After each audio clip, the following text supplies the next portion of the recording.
吓我一跳，这般境地，就算是神仙也杀不了人了。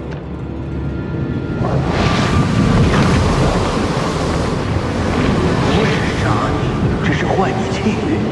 徐凤年，你这身大黄庭终究不是你自己得来的，我将自身气运、武学之路都送给你，同时也是将我的结束一并给你。若你从小习武，并无大碍。 可现在嘛，你气机必将紊乱，天人难救。就算神魂俱灭，也要在邓太阿面前杀你才好。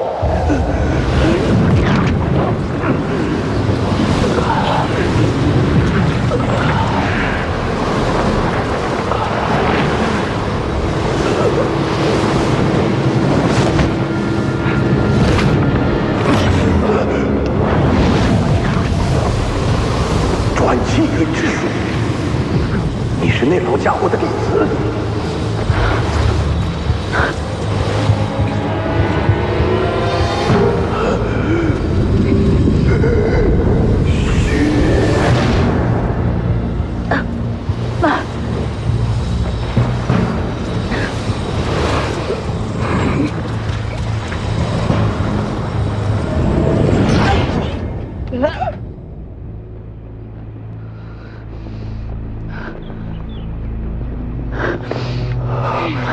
为什么救我？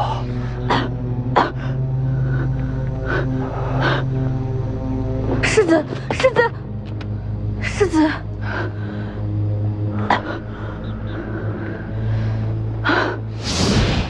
因为在我最绝望的时候，你娘曾给过我一线生机。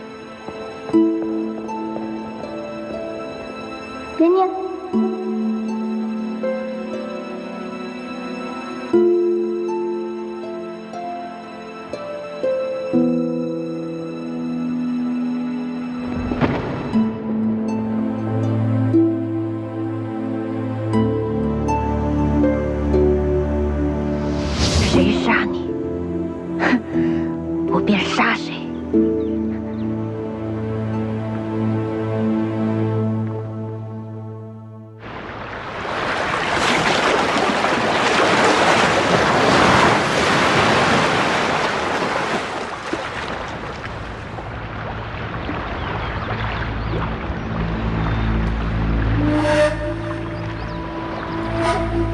等待重逢，下次一字两文。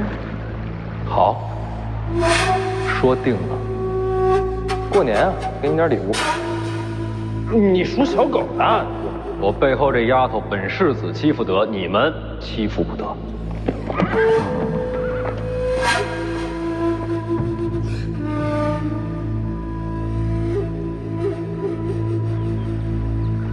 我生来就欠这世间的，都会了才好。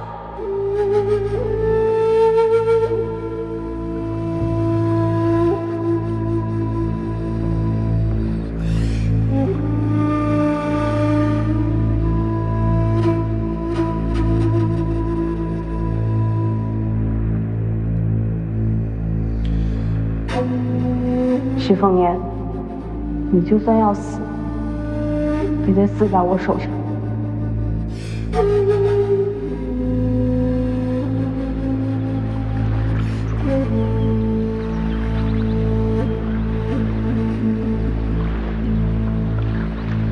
你相信我，我能两全。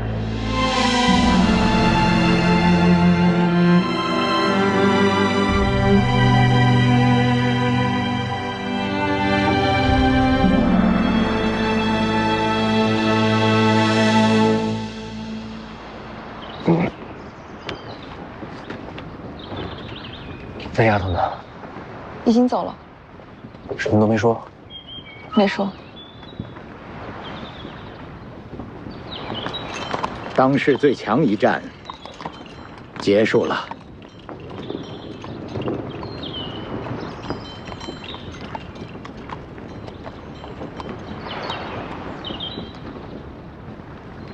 好。好像还行，就是有点晕。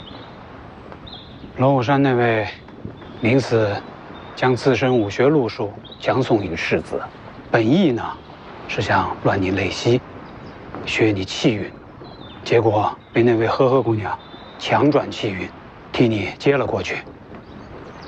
世子如今伤势已无大碍，休养一段时间就好。那丫头会怎样？不知道，转气运之术世上罕见，我也不大了解。他呀，既然会这奇术，身后自有师承，不会出什么大意外的。李前辈，你打完了？打完了。邓太阿给你的。是。邓前辈呢？也已经走了。这还真留给我了。既是飞剑，又是剑心传承，他倒是舍得。没事，多看看这飞剑，多想想他今天的出手。您不是说要我走自己的路，少看别人的武学吗？有我传你建议，别家武学还有什么必要去学？不过这邓太阿的飞剑倒是可以借鉴借鉴啊。就是这剑太秀气了，颜色还那么艳，小女娃的鉴赏水准不超过8岁那种。幸亏邓前辈走了，不然您还得再打一场。打就打呗，老夫打不过王先知，还打不过邓太阿了。中海之上，前辈输了，胜负未分呢，但再打下去怕是要输。没打完，不打了，再打下去要冲开天门了。真有仙界，仙人有什么不一样？嘿，都是自认为仙人的蠢材而已。您知道所谓仙界的秘密？那种破事你现在用不着知道。就你这身手啊，那地方的事对你来说还早着呢。您说什么就是什么。不过话说回来，这一战既然没打完，就不能算输，没准打下去就是王先知油尽灯空的。哎，输了就输了。王先知底子扎实，悟性又高，修为稳不伤身。这些年来占尽天下高手磨练自身，我毕竟耽误了几年，又少了条胳膊，赢不了。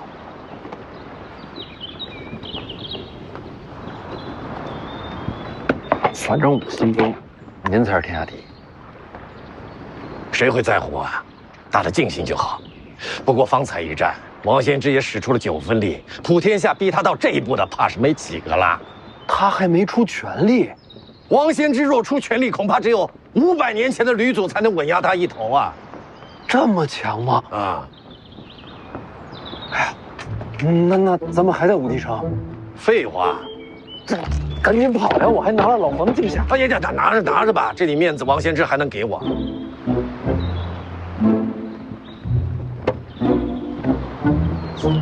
那什么，那您面子有多大？你要干嘛？我能跟王先知聊2句吗？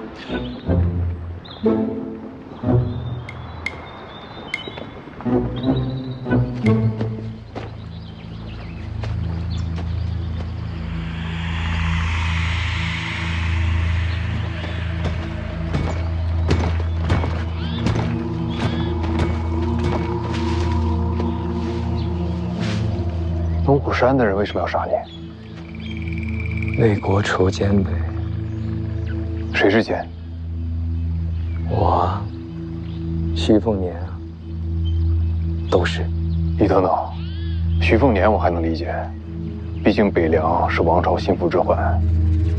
你呢？你不是说你是皇子吗？没法子，谁让我是私生子呢？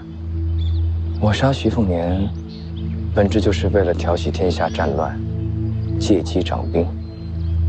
如今这心思被看穿了，要杀我也是应该的。谁看穿你？龙虎山？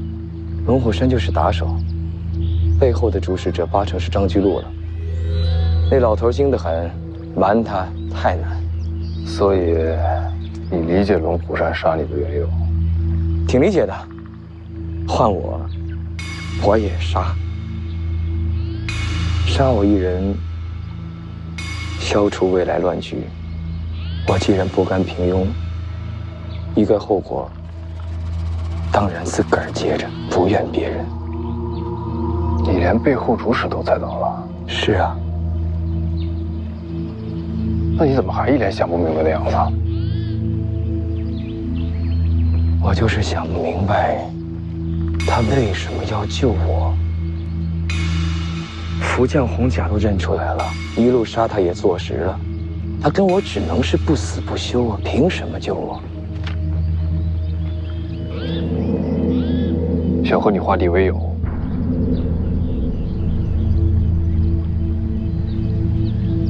我天天追着赶着杀你，你能化敌为友？那我也想不出了，想不明白。算了，走吧。回武帝城？是啊，回去做什么？杀徐凤年啊！人还好好活着呢。他救了你，你还杀他？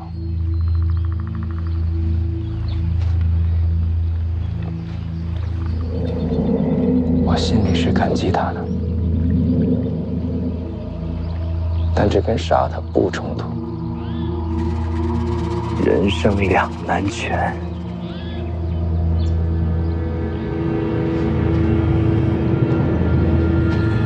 不用去了，大师傅。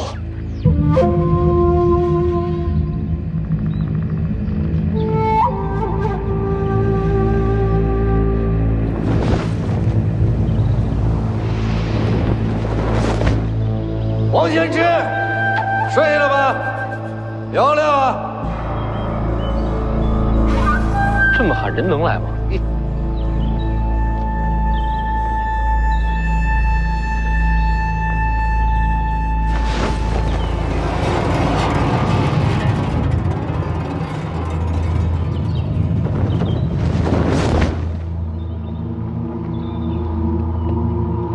何事？这小子找你。邓太阿的12飞剑，给这小子了，运气不错。王前辈你好，晚辈徐凤年，在此有一事相求。不对，是两事相求。求我？说。这第一件事儿，是想请王前辈借辆好马车。不瞒前辈，有伤在身，回城不想走水路了。你杀了武帝城6名武奴，又抢走了见九皇的遗物，如今又跟我要马车。那6人并非为我所杀，我也没那本事。至于老黄的遗物嘛，我会给前辈一个交代。怎么交代？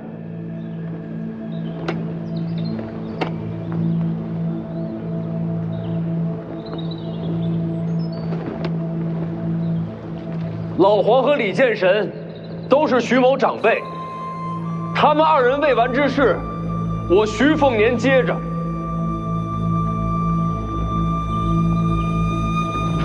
老黄力战身死，是武者归宿，无怨无悔。这件事儿，我从未怪过您。至于李前辈今日一战，也输了，胜负未决。好，胜负未决，1败1平，都没能赢你。王前辈，给晚辈一些时间，我徐凤年在此指天发誓，我终有一日会重回武帝城，替老黄，也替李剑神，与阁下再战一场，决胜东海。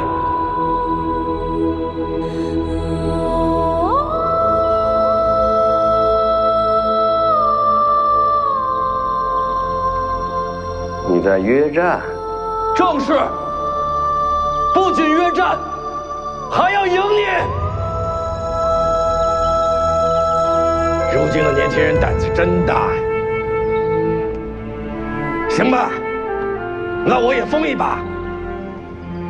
我这辈子从来没赢过你，王献之，这最后一次机会，我就托付给这小子了。你信他吗？这剑道好在哪儿啊？好就好在，他有传承。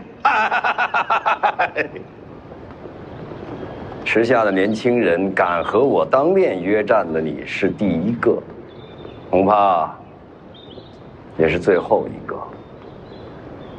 好，等你来。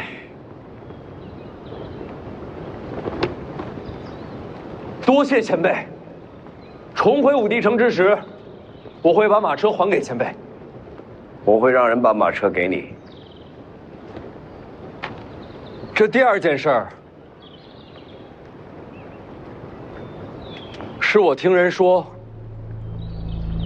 我娘当年遇袭之日，您也在京城。您一直在查害我娘的凶手。小姐过世起，就一直在查，这些年追查凶手，整理出来的东西，都在里面了。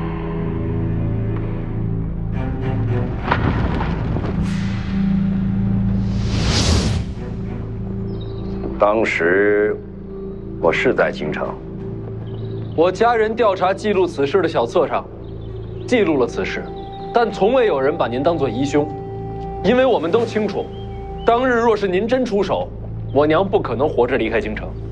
我去京城与他无关。我只想问前辈，当年有谁围杀了我娘？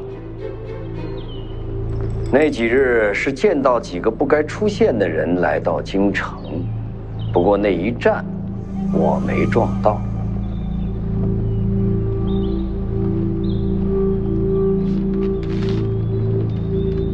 这个人当日在不在京城？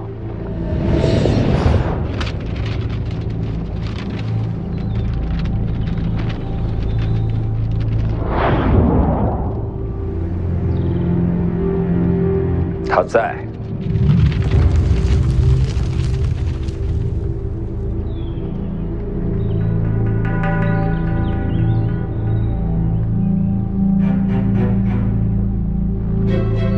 多谢前辈。除他之外，还有谁在？我不记得名字啊，我只记得是瞧见北莽的人也在京城。北莽的人，高手，差不多吧。对于我来讲，都一样。黎阳皇室联合敌国，埋伏的是自家臣子，多荒唐！你别激动啊！多谢前辈。你打算怎么做？看来徐某回家之后，要再出一次江湖了。你要去北莽？是。别忘了咱们的约战。放心，晚辈不会死在北莽。王前辈，最后一句。你这问第三件事了。老黄临死前说了什么？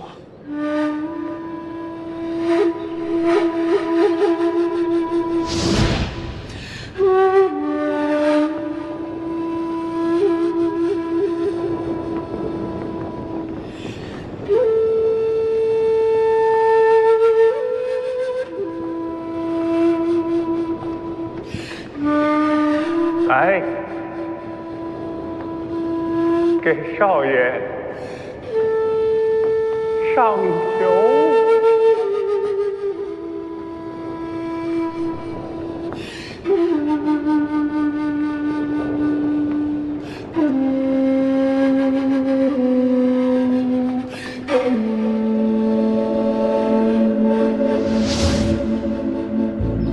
他看着哪边？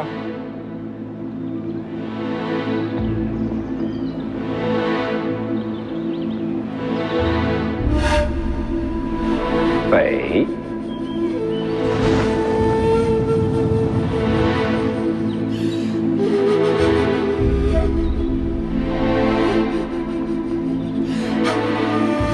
少爷，等我回来，带着东海的酒，咱俩一块儿喝。行。哎呦，人都这么满。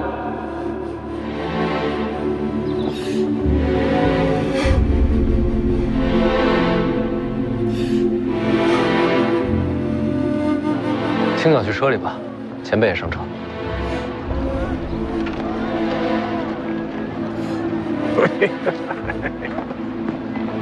世子先走，我把船上凤子营兄弟叫上，回头就赶过来。舒修也去，嘱咐船夫顺江而回，送去北凉。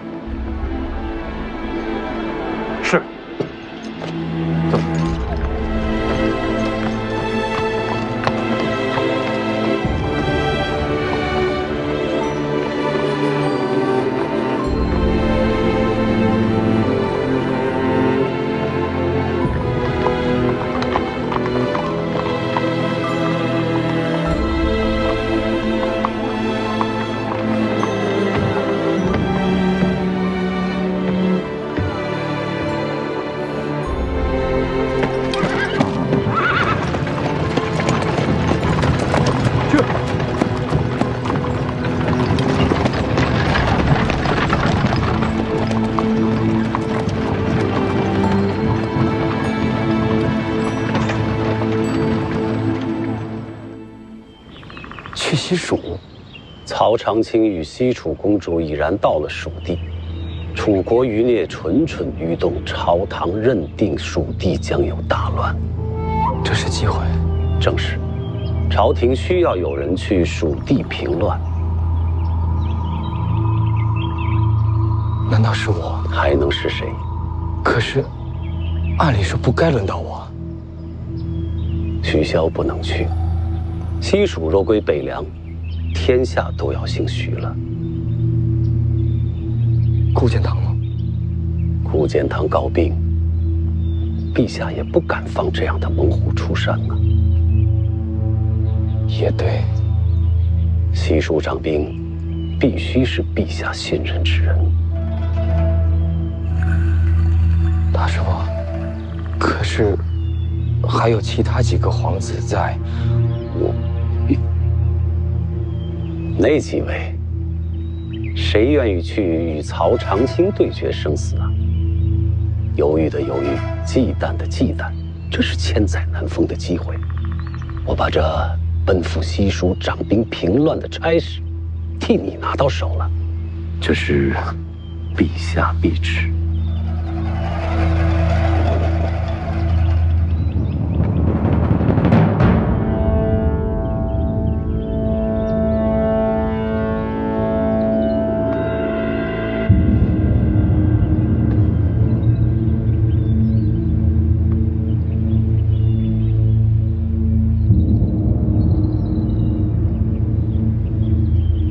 可曹长青不好对付，我陪你西行啊。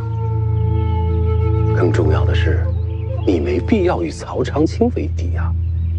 我问你，楚人最终目的是什么？回家。没错，潜藏蜀地只是权宜之计。等曹长青与那位西楚公主收拢旧部之后，他们必定会离开西蜀，重归楚地。到那时，西蜀再无掣肘之人，而你执掌兵权，名正言顺，那时你就是新的西楚之王。就怕到时一道圣旨，收回我的兵权。这样的旨意，你会接吗？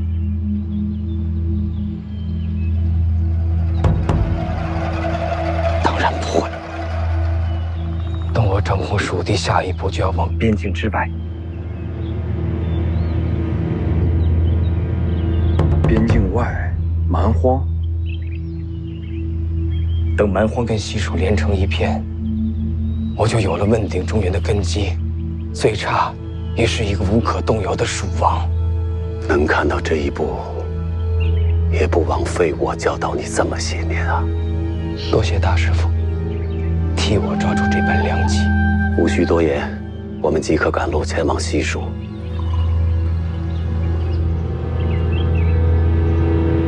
这人是谁呀？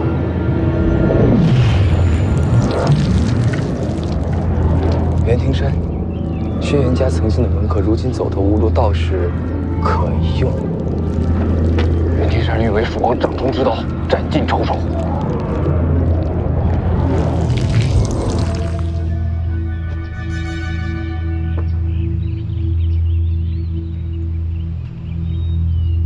这人间终于给了我一次机会，一个一飞冲天的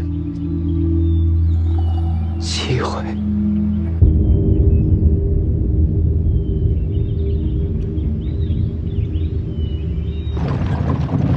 终于返程了。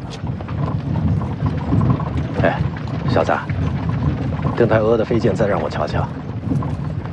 青鸟，帮我打开。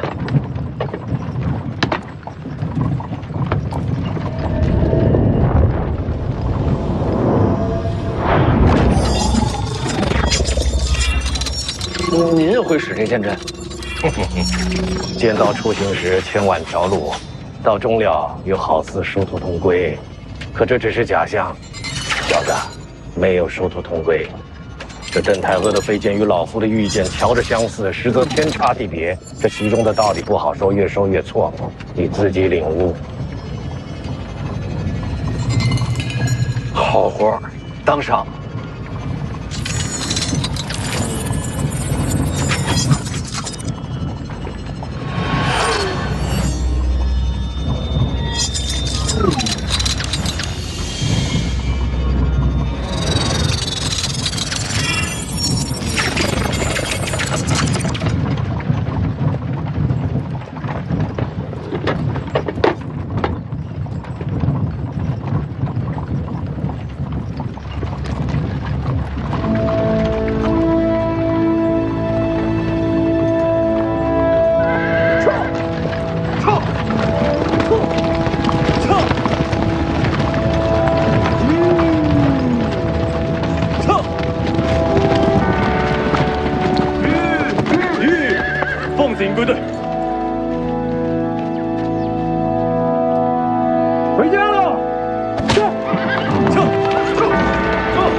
师傅，这一路为何转了这么多方向？别让人给堵上。会有人堵我吗？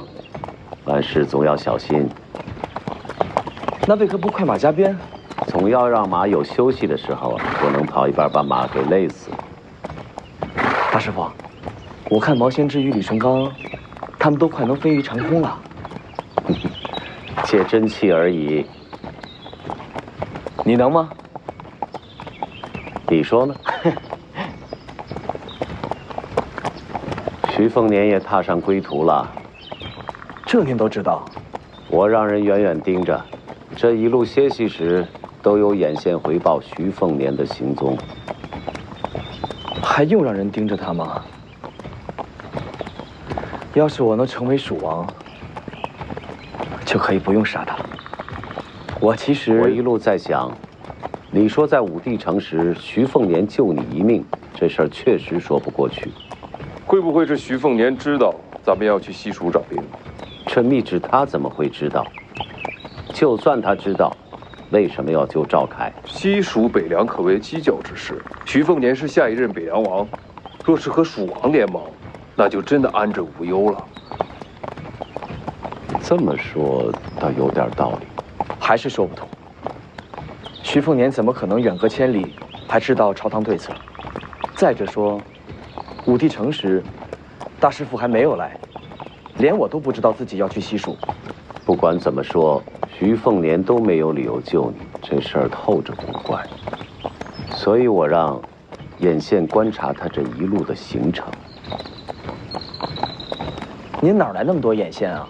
活了这么多年，总该给自己培植些势力，这些势力将来都是你的。大师傅，若没有您，我活不到今天的。若没有你母亲，我也不会有今日。行了，不说这些了。这些天眼线回报，徐凤年一行确实往北凉而去了。从路程看，他们就算想拦我们，也不可能。那就万无一失了。然而这些天，徐凤年始终在马车内未曾露面。是受伤了？不知道。您的眼线总不能拦路查人吧？徐凤年一行快经过广陵了。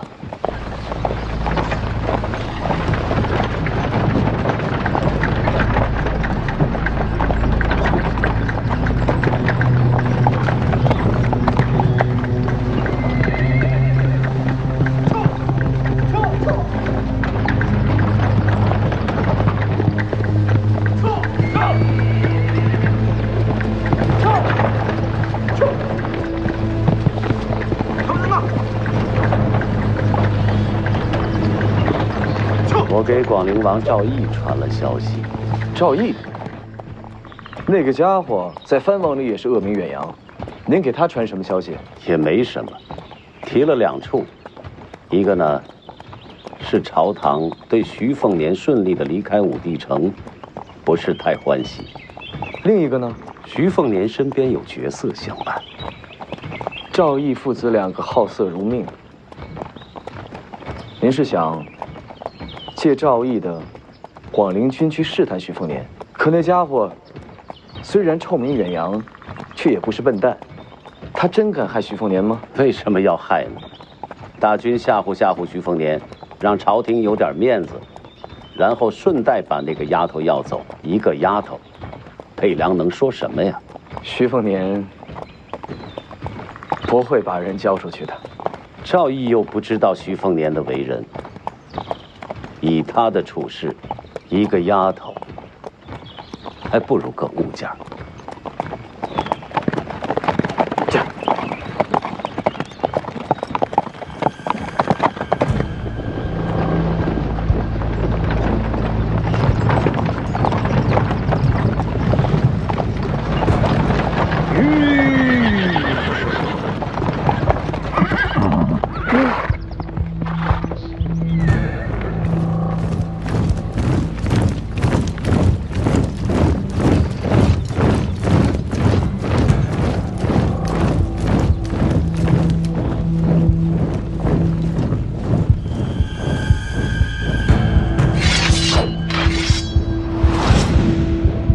前辈。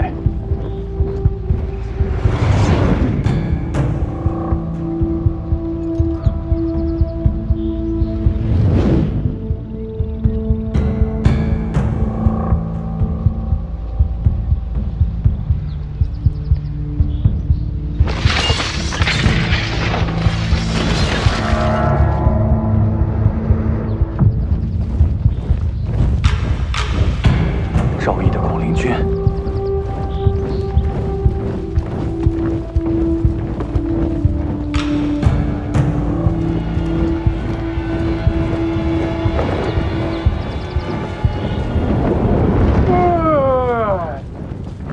李前辈，这怕是要过千了。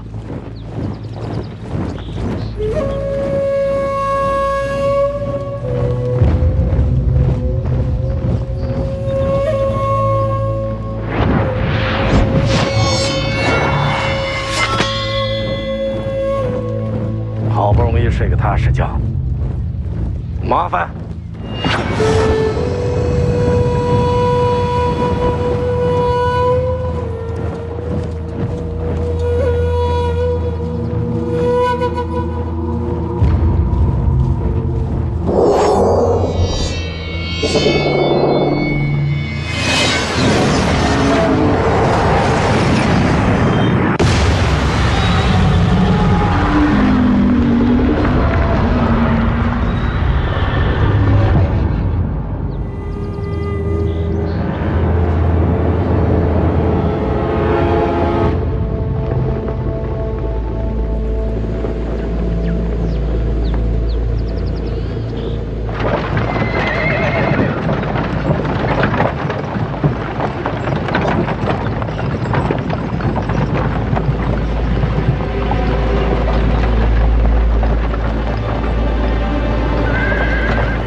人们都以为啊，你会永远的把自己困在听朝廷的顶上。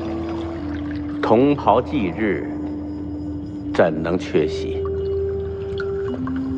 何况画地为牢，画的就是听朝廷，高处地下，依旧是在听朝廷内，不曾越界。嗯。哎，你说好，这每年都要来这么一回，这身边的人呢，是越来越少，这灵位却越来越多喽。总算换回了一场人间太平啊！可他们都看不到了。他们在看，一直在看。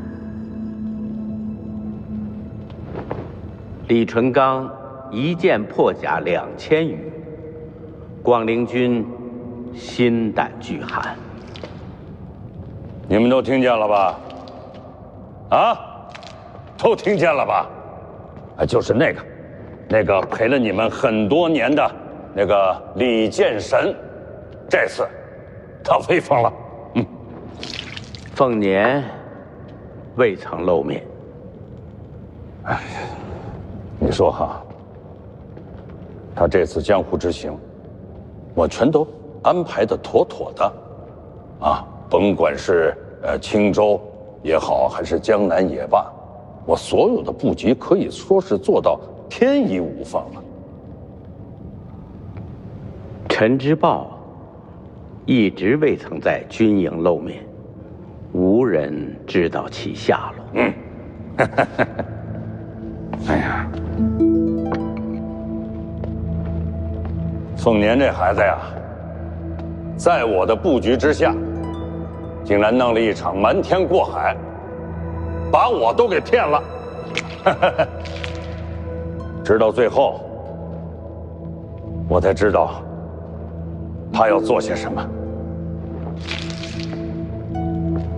要是一直跟着你的安排走，他就是第2个徐骁。啊？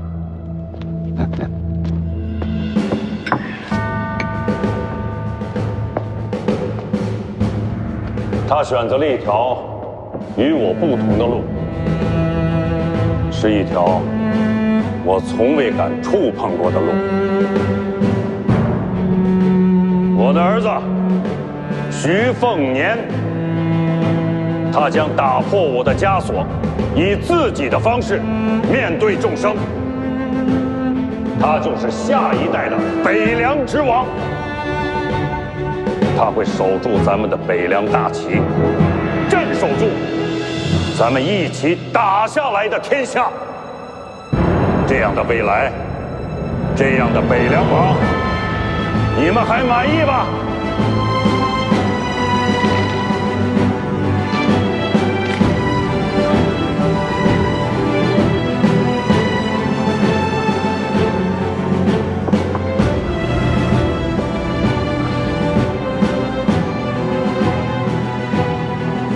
我们的时代终于要过去了。北凉有了咱们自己的新王。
别动手！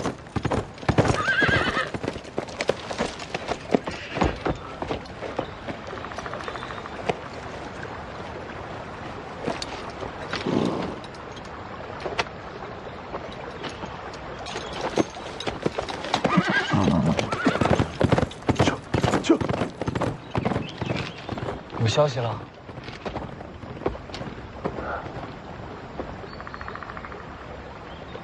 广陵军出动，李淳刚走出马车，一剑横空。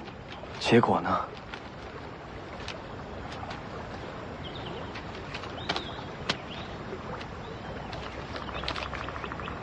赵毅派出多少兵马？2000余人。李淳刚一人一剑。一人一剑，此次在无人敢阻拦车前，一路被去了。真厉害！徐凤年呢？出来没有？李淳刚既然还在马车上，徐凤年自然也在，就算不在也不重要了。有我陪你西行。李淳刚不来，谁拦得住你？那就万无一失了。这一夜难得睡得踏实。大师傅，咱们上路吧，我已经等不及赶去西蜀了。好。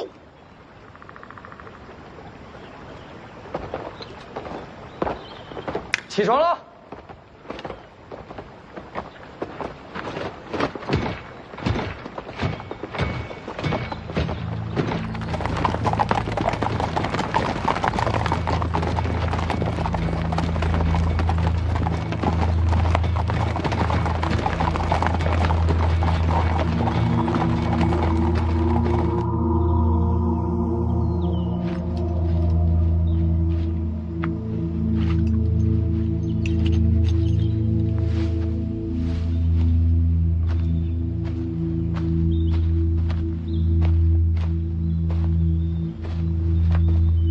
大师傅，为何不骑马了？骑马，人多眼杂。那下面的路，走水路更安全。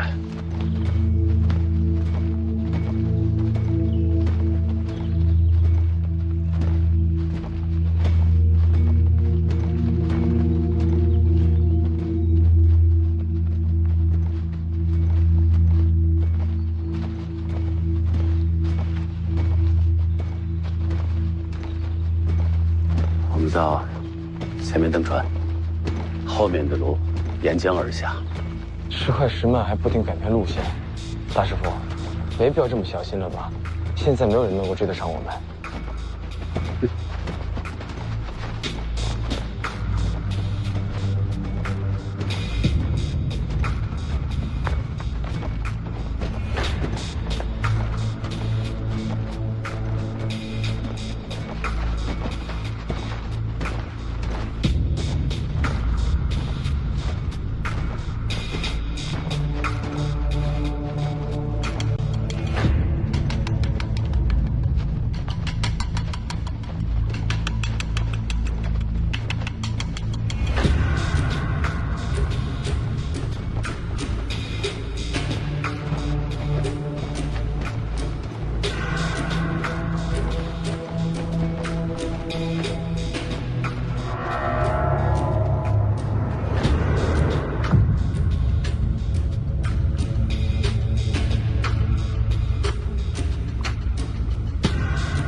怎么可能？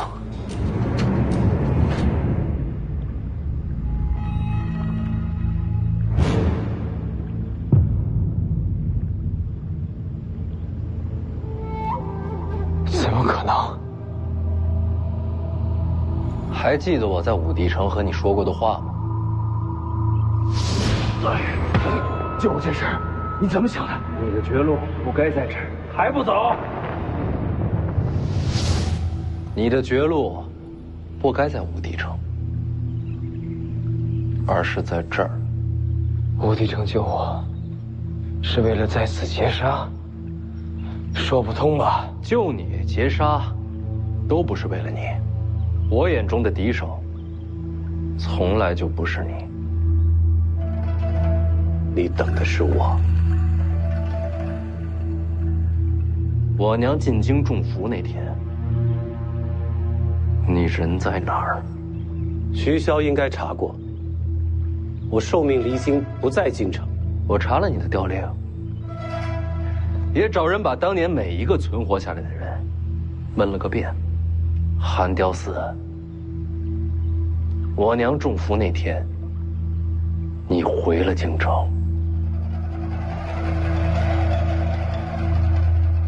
这么说，是有人看见我了？是有人看见了，但不认识你。但没关系，你的相貌比较好认，就不怕认错？本来已经8九不离十，而武帝城一行，则是彻底确认此事。这个人当日再没在京城。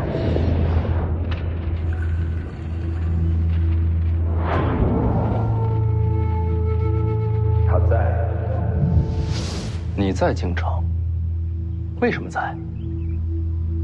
因为皇室围杀我娘，需要你这个大内第一高手坐镇，但你们也害怕北凉事后报复，所以做了你不在京城的假调令。谁能想到，我娘她居然能逃出升天？那段时间你们应该很怕吧？怕北凉起兵杀进京城，但是并没有，因为我娘没有把这件事说出来。为什么？因为天下初定，若此时再起杀机，世间又将陷入战乱，生灵涂炭，万劫不复。为了天下人，我娘瞒住了此事。她很了不起，可这样的大局，你们在乎过吗？北凉如此强悍，换了哪位君王不担心呢？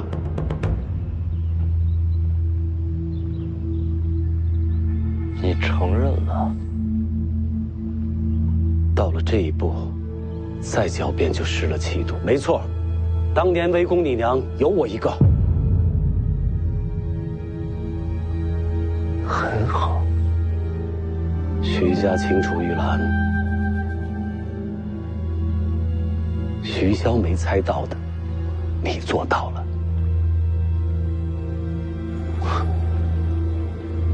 你就这么小看徐骁？这么多年以他的能力啊，我不相信他没有怀疑到你。但他始终没有想过复仇，因为北凉子弟死伤无数，才换来天下太平。他不敢为了一家私仇再起刀兵，让天下陷入战乱。他是害怕对不起那些战死的老弟兄们。北凉王重大局，但我和徐骁不一样。杀母之仇怎能不报？没做错的人为何要忍耐？为何要妥协？我徐凤年绝不委屈自己。所以，你宁愿毁了先辈创下的太平盛世？我都说了，我和徐骁不一样，人情公理我要，天下大义我也要。凭什么偏要选一样放一样？我偏要两全其美，不愧本心。现在想想，曹长青这次堂而皇之的去西蜀，也是在配合你行事。可有些事情，我始终想不明白。你怎么知道朝廷一定会让赵凯去西蜀？又怎么会知道是我来送他这一程？更古怪的是，我们这一路线一变再变，你怎么能拦在此处？自然是有人通风报信。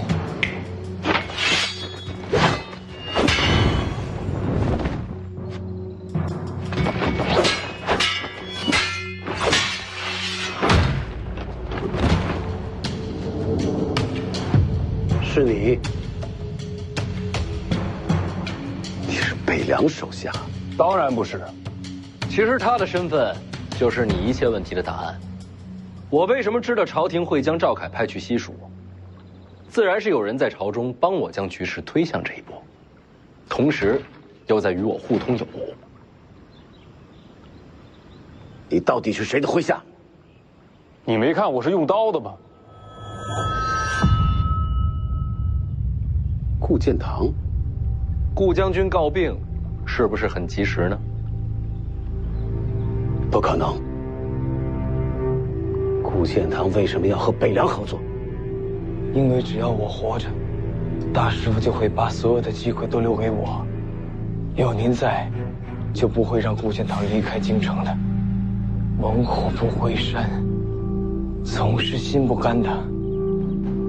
就是我死了，陛下也不会放他离京。可是少一分掣肘，就多一分希望。说的在理。既然是顾建堂麾下，怎么会在轩辕家做门客？算我多问了。轩辕家掌控天下水脉，这其中的便利之处，顾大将军自然是看明白的。对大将军来说，我就是不知名的小人物。我想入驻轩辕，既是受命，也是为自己求前程。可惜啊，被世子抢先一步。轩辕家的时候，你就和徐凤年合作了？并没有。大将军不可能预料到世子插手轩辕家，我是后来才受命与世子合作。哪有时间受命？何况，你也没有机会与徐凤年交。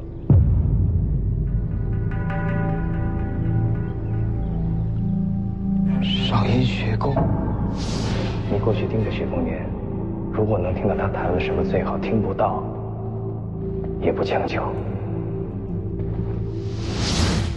没错，还是我给的机会。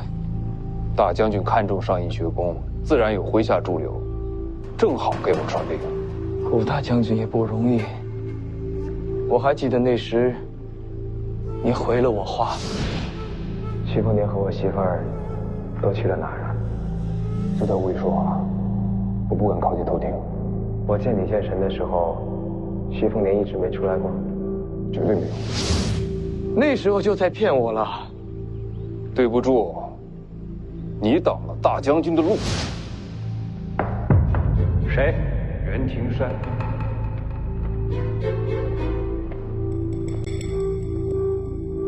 顾大将军想问世子，知不知道王妃遇俘那一晚，寒雕四起是在京城？我知道，我也知道顾将军想要的是什么。可以谈。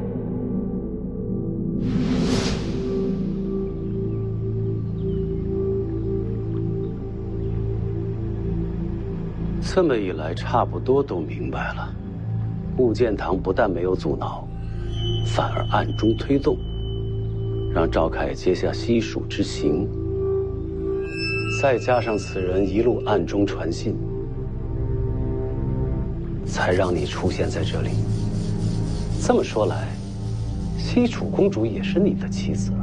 江离不是妻子，就算没有江离一事，也有别的办法让你出京。结果这么巧，遇上了曹长青，又撞见顾建堂也想杀你，正好省去了我在京城的布置，留着以后再用。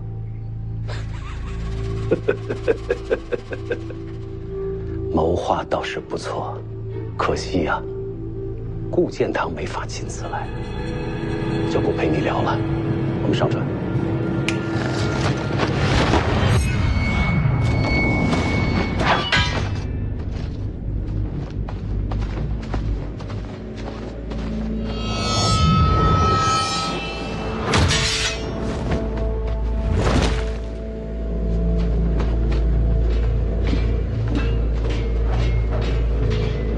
这是我们的船，你先上船。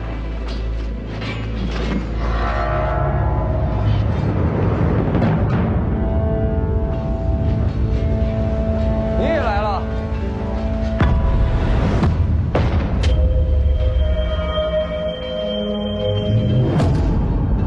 往那边过河。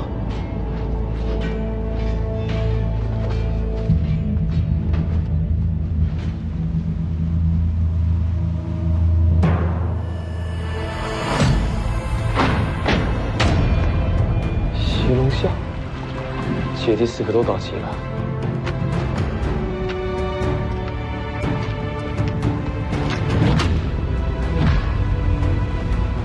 虽然不会了，但为娘报仇的场面，岂能错过？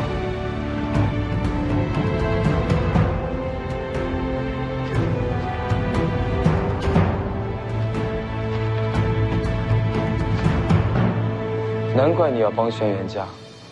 天南海北齐聚此处，也只有掌控天下水陆的轩辕家可以做到了。江南、学宫、龙虎山轩辕家，你这一路每次停留，都是为了今天准备的。你们无路可走了。就你们4个，也想杀我？谁说只有我们4个？难不成你还能从北凉调兵啊？徐凤年，我时刻关注北凉。徐骁麾下那些义子里，也就只有楚禄山听你号令。如今楚禄山兵马未动，依旧镇守在北凉，你哪儿还有援兵啊？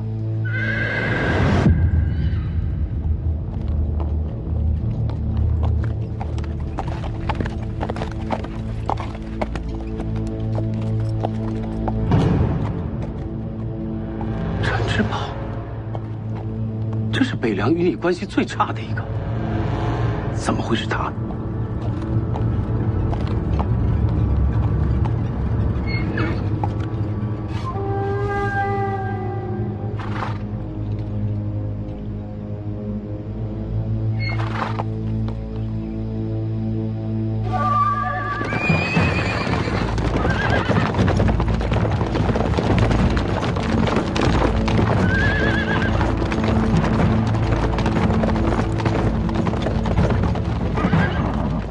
我来这里，不是为徐凤年，只是为义母复仇。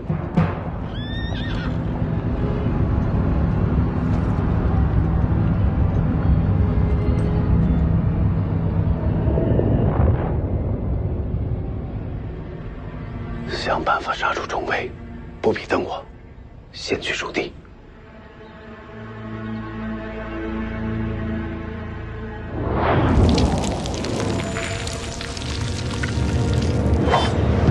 北凉重镇。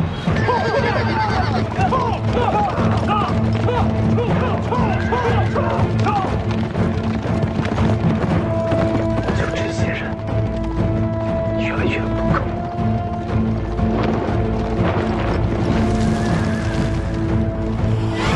大师傅小心！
没想到，到最后竟是夫妻相赠。谁与你夫妻？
金刚经。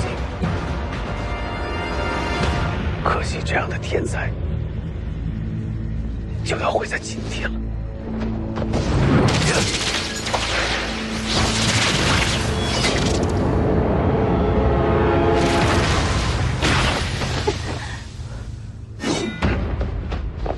过河。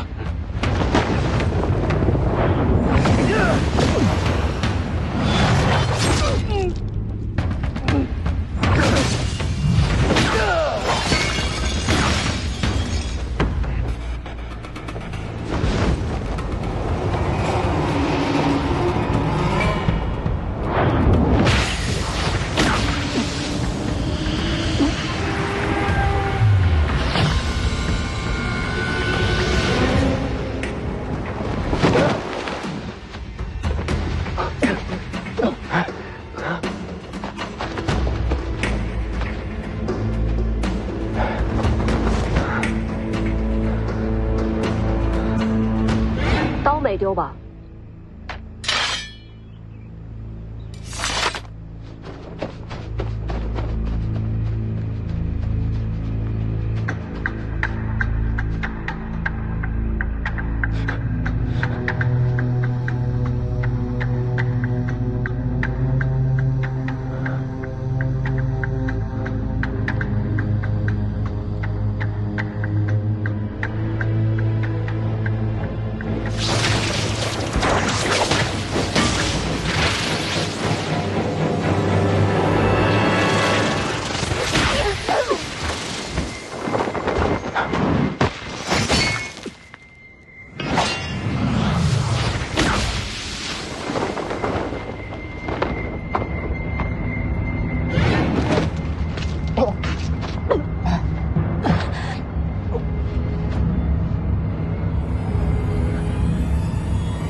贼先擒王，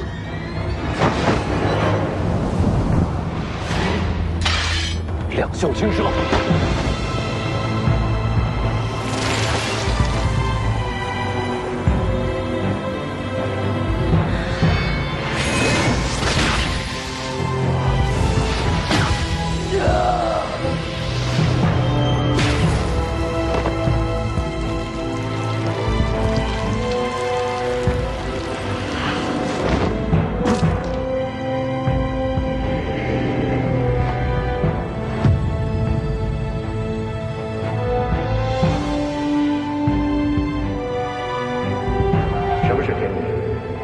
天门者，则可名降人身。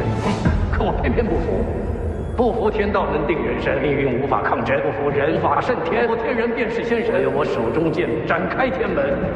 现在你明白什么是一剑开天门了？斩去天命，斩去家法，这念头才是一剑开天门的魂魄所在。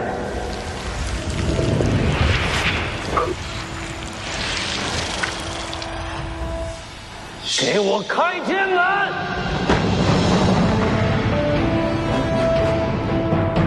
凤年，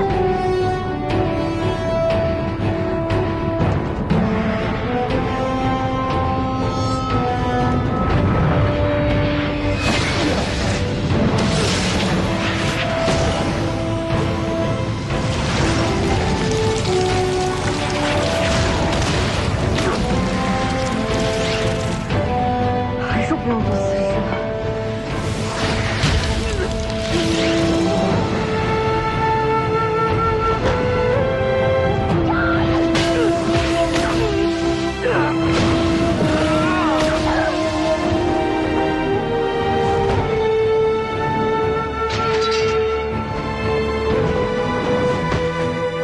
世子。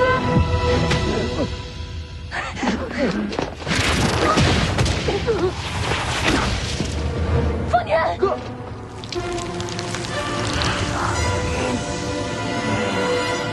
去死吧！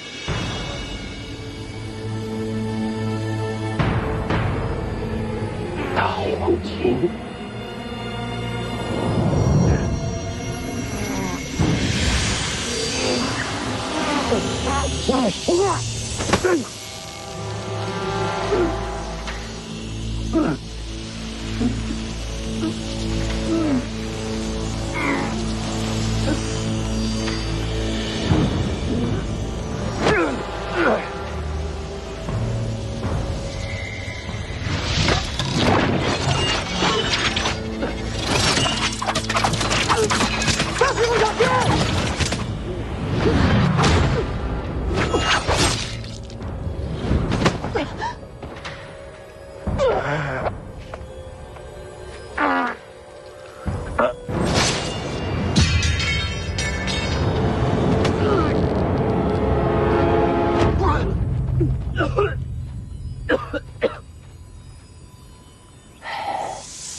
邓太阿，加上李前辈接了一剑。借一剑，下次打开盒子用两袖青蛇的心法，可以用1次飞剑。若不是李崇刚，加上邓太阿剑意，仅凭这一剑，你们杀不了我。当年围攻我娘的还有谁？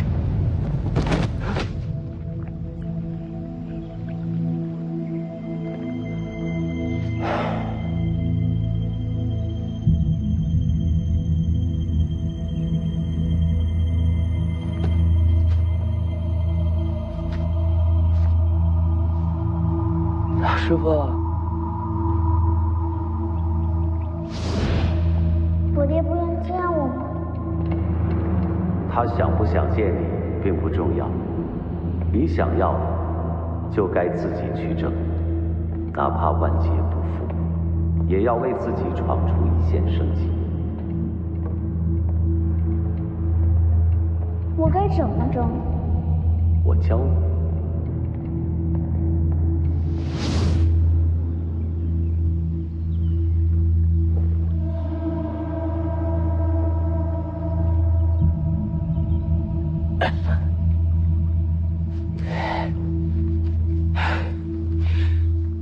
徐凤年，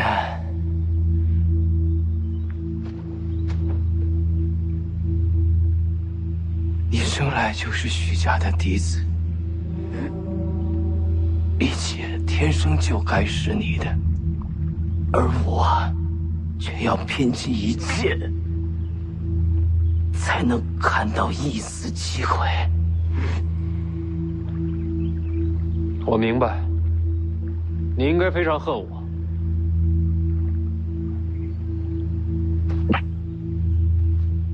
我不恨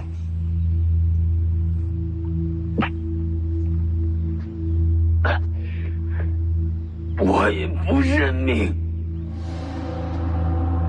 但我要试着改变它。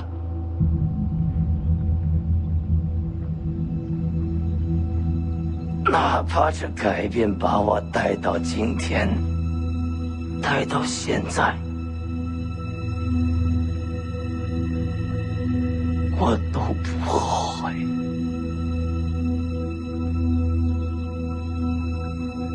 其实你也一样，也是你，在不可能中找到了一丝复仇的希望。水凤年，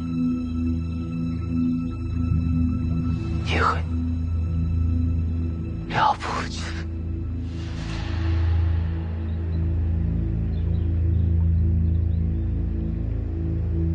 但我从没想过为了一己之私，挑起天下战乱。赵凯，你的下场皆源于此。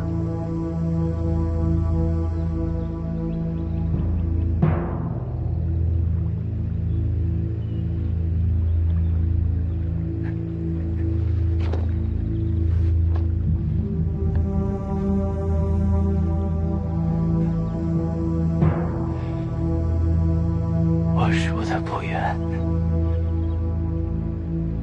徐凤年，你比我强。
别再掉了。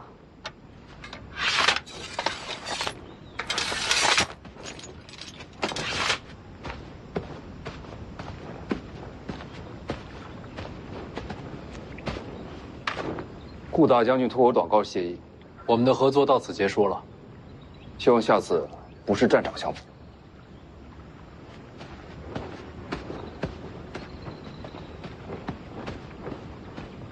这应该是最后一次与你合作，谁知道呢？回北凉。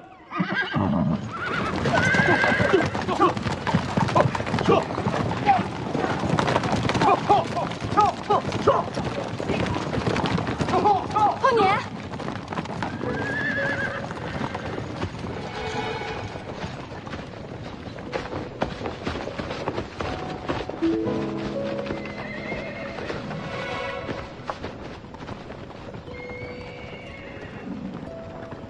我有种感觉，他永远不会承认你是北凉王。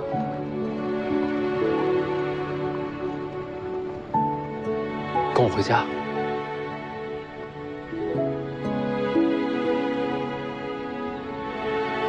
我们必须回到原处。如果现在跟你回到北凉，就等于是昭告天下，是我们杀了韩雕寺和赵凯。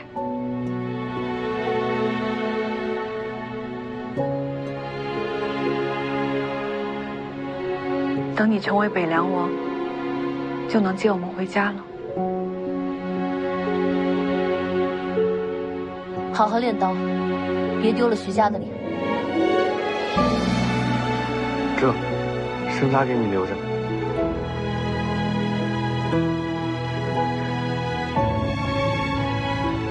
等我回了北凉，我得再去一次北邙。剩下凶手的线索就藏在那边土地上。等我完成真正的复仇，我就回来接你们回家。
多谢。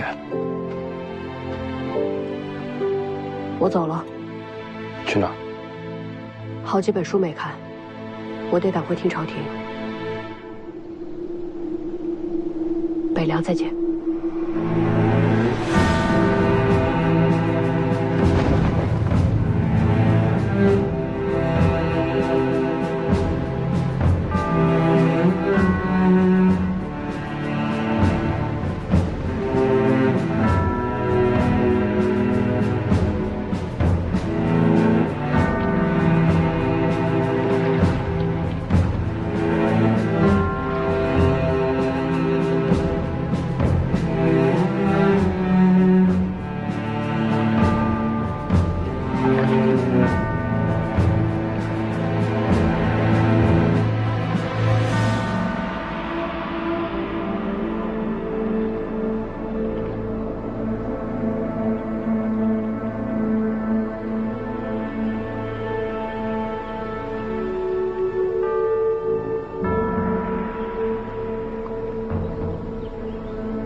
如果要去北莽，我得学会自己使出飞剑才行。没感觉到邓太阿留下的剑心吗？哪有那么容易啊？不过这些可以先不用考虑。也许前程未卜，但不管未来的旅程走向何方，只需记住一点：北凉在等我们回家。